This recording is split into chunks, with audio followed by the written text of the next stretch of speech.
जय हिंद। आज हम क्लास 12th का हिस्ट्री का चैप्टर 1 जो कुछ ऑब्जेक्टिव एग्ज़ाम के दृष्टि से महत्वपूर्ण प्रश्न हैं आप लोगों के बीच लेकर के आए हैं।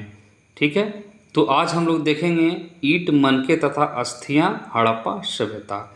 सबसे पहले इसका हम लोग थोड़ा सा परिचय देखते हैं। परिचय क्या है कि एक ऐसी सभ्यता जो हजारों वर्ष पहले थी, जो जीवन हम लोग वर्तमान में जी रहे हैं, जो जीवन हम लोग आज जी रहे हैं, वो हमारे हजारों वर्ष पहले जिए हैं लोग, जिनका नाम है हड़प्पा सभ्यता।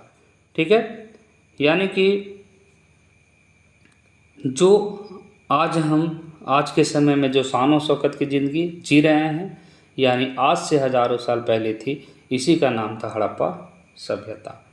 ठीक है, तो आगे हम लोग देखते हैं। पहला क्वेश्चन है, हड़प्पा सभ्यता के मोहरे किस चीज़ की बनी थी। ठीक है, तो हम लोग देखेंगे लोहा, तांबा, कांसा या शैलखड़ी। ठीक है, तो हम लोग आंसर सहित जो कि व्याख्या इसमें दिया गया है, आप लोग ध्यानपूर्वक पढ़ें और साथ साथ में इसका नोट करते भी जाएं।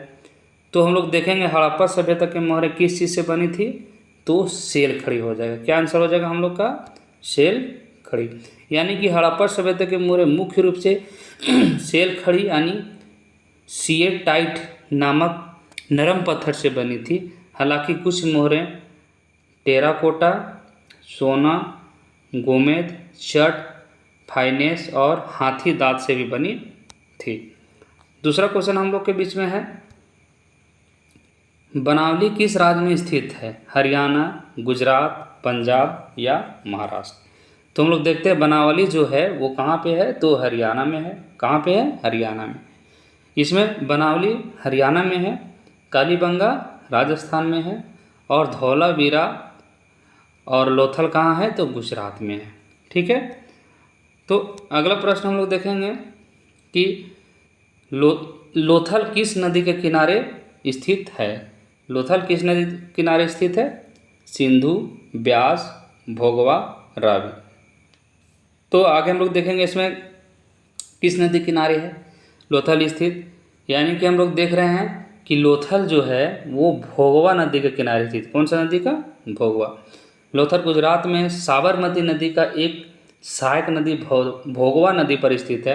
यह सिंधु घाटी सभ्यता का एकमात्र ज्ञात बंदरगाह शहर था और इसे 1954 में S.R. राव द्वारा खोजा गया था। किसके द्वारा खोजा गया था, S.R.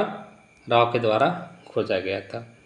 आगे हम लोग देखते हैं, सिंधु घाटी के निवासियों का किस धातु का ज्ञान नहीं था। तो हम लोग देखेंगे किस धातु का ज्ञान नहीं था, तो ये जो धातु है यानी लोहा का ज्ञान नहीं था। क्यों, क्योंकि हम लोग देखेंगे सिंधु घाटी सभ्यता जो है वो लोगों को लोहे का ज्ञात नहीं था, क्योंकि यह सभ्यता कांस्य युग से संबंधित था। वे सोना, चांदी, तांबा और कांसा जैसे धातुओं से परिचित थे, लेकिन लोहे से नहीं। क्यों, क्योंकि लोहे का वहाँ पे कोई प्रमाण वैसा नहीं मिला। नेक्स्ट है, हड़प्पा सभ्यता किस युग की सभ्यता है।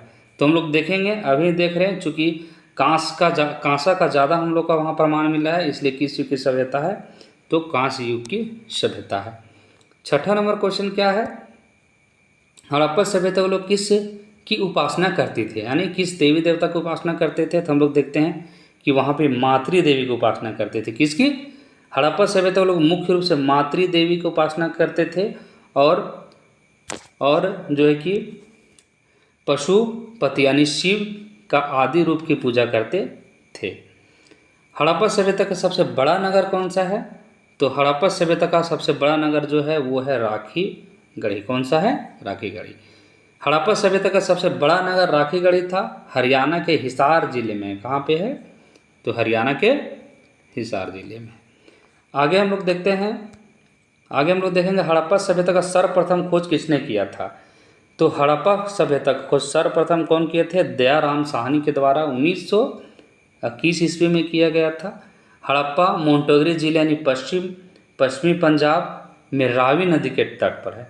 हड़प्पा की खुदाई सबसे पहले हुई, इसी कारण से इसे कौन सी संस्कृति के नाम से जाना जाता है, हड़प्पा संस्कृति। हड़प्पा सभ्यता की सबसे महत्वपूर्ण विशेषता क्या थी, तो महत्वपूर्ण विशेषता क्या है? नगर योजना व वास्तुकला। क्यों? क्योंकि हड़प्पा सभ्यता सबसे महत्वपूर्ण विशेषता में सुनियोजित नगर, ईंटों से बने भवन एवं उन्नत जल निकास प्रणाली और अनोखी मुहरें शामिल है। ठीक है, अगला हम लोग देखते हैं 10 नंबर क्वेश्चन, हड़प्पा सभ्यता के पतन के क्या कारण थे? ठीक है, तो हड़प्पा सभ्यता का मुख्य जो कि पतन हम लोग यहाँ देखेंगे, प्राकृतिक कारण भी थे, मानवीय कारण भी थे और विदेशी आक्रमण भी थे। यानी इनमें से ये सारा आंसर होगा। ठीक है, तो यानी आंसर इसका हो जाएगा डी। सिंधु घाटी सभ्यता के हल का प्रमाण कहाँ मिला है? तो सिंधु घाटी सभ्यता का हल का प्रमाण कहाँ मिला है? कालीबंगा में। कहाँ पे? कालीबंगा में। व्याख्या हम लोग देखते हैं, सिंधु घाटी सभ्यता में हल से जुते हुए खेत के सबसे पुरानी प्रमाण राजस्थान के कालीबंगा नामक स्थान से मिले हैं। कालीबंगा से मिट्टी बने हल के साक्ष्य भी प्राप्त हुए हैं, जो उस साक्ष्य के कृषि संबंधी कार्यों और औजारों के बारे में भी जानकारी हमें देती है। ठीक है, आगे हम लोग देखते हैं 12 नंबर क्वेश्चन क्या है, क्या कह रहा है? भारतीय उपमहाद्वीप की पहली सभ्यता का विकास कहाँ हुआ था? गोदावरी मैदान में, गंगा के मैदान में, सिंधु के मैदान में, महानदी के मैदान में। हम लोग जानते हैं कि कहाँ पे हुआ था, तो सिंधु के मैदान में हुआ था। सिंधु घाटी सभ्यता का जुड़वा राजधानी किसे कहा जाता है? मोहनजोदड़ो या चहुंदड़ो, हड़प्पा लोथल, हड़प्पा मोहनजोदड़ो या लोथल कालीबंगा। तो हम लोग देखेंगे किसे कहा जाता है जुड़वा राजधानी, तो हड़प्पा और मोहनजोदड़ो को कहा जाता है। यानी कि सिंधु घाटी सभ्यता की जुड़वा राजधानियाँ हड़प्पा और मोहनजोदड़ो को कहा जाता है, क्योंकि ये दोनों ही इस सभ्यता के अन्य शहरों की तुलना में अत्यधिक विकसित और महत्वपूर्ण केंद्र थे। ठीक है, नेक्स्ट हम लोग देखते हैं हड़प्पा सभ्यता के संभवतः सबसे प्रसिद्ध कलाकृति नृत्य के मुद्रा में नग्न स्त्री का एक कांस्य की मूर्ति प्राप्त हुई। कहाँ से प्राप्त हुई है? तो कहाँ से प्राप्त हुई है? मोहनजोदड़ो से प्राप्त हुई। कहाँ से प्राप्त हुई है? मोहनजोदड़ो। यानी इसका एक आंसर क्या हो जाएगा? डी। ठीक है, हड़प्पा सभ्यता की मुख्य फसलें क्या थी? तो हम लोग देखेंगे हड़प्पा सभ्यता का मुख्य फसल था गेहूँ और जौ, तिल। क्या क्या था? गेहूँ और जौ, तिल। यहाँ जौ हो गया लेकिन इसलिए लिखाता है जौ। ठीक है, तो आप लोगों के लिए बहुत मेहनत का क्वेश्चन जो है कि आप लोगों के बीच में बनाए हैं। ठीक है, कमेंट करके बताएं कि आप लोगों को कैसा लगा। ठीक है, कमेंट ज़रूर करें। अगला इसका जो कि और क्वेश्चन जो है कि नेक्स्ट वीडियो में आएगा। कमेंट करके बताएं आपको वीडियो कैसा लगा।